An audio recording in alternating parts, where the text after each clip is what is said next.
জমজমের পানিতে একটি সূরা ৭ বার পরে ফু দিয়ে খেলে সকল রোগ থেকে আপনি মুক্তি পাবেন। আমরা কিন্তু অনেকেই জটিল ও কঠিন রোগে আক্রান্ত হয়ে পড়ি।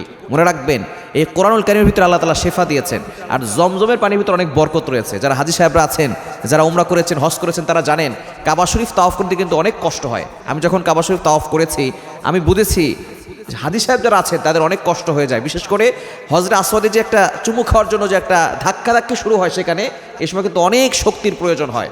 অনেক বাঙালিরা সেখানে চুমু দিতে পারে না, দূর থেকেই তারা কাবা শরীফ তাওয়াফ করে চলে যায়, কেননা সেখানে সকলেই চুমু দেওয়ার জন্য পাগল পারা হয়ে থাকে, কেননা সেখানে চুমু দিতে পারলে জীবনের সব গুণ আল্লাহ তাআলা ক্ষমা করে দেন।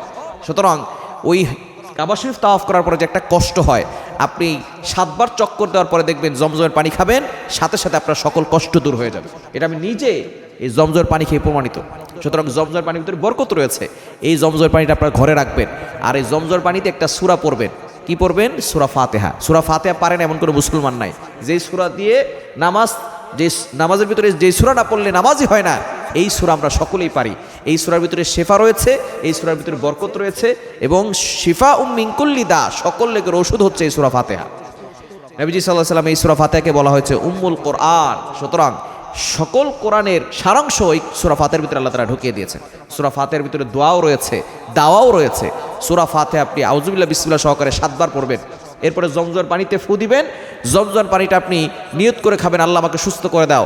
আল্লাহ পাক রব্বুল আলামিন আপনাকে ক্যান্সারের থেকেও বড় ধরনের রোগ হলেও সেখান থেকে আল্লাহ আপনাকে মুক্তি দিতে পারেন। আল্লাহ তাআলা পারেন না এমন কোনো কাজ নাই। সুতরাং আল্লাহ তাআলা সব কিছু পারেন। আপনি জমজমের পানিতে ৭ বার সূরা ফাতিহা পড়ে ফু দিয়ে আপনি খাবেন, আল্লাহ পাক রব্বুল আলামিন আপনাকে জটিল ও কঠিন রোগ থেকে মুক্তি দিবেন ইনশাআল্লাহ।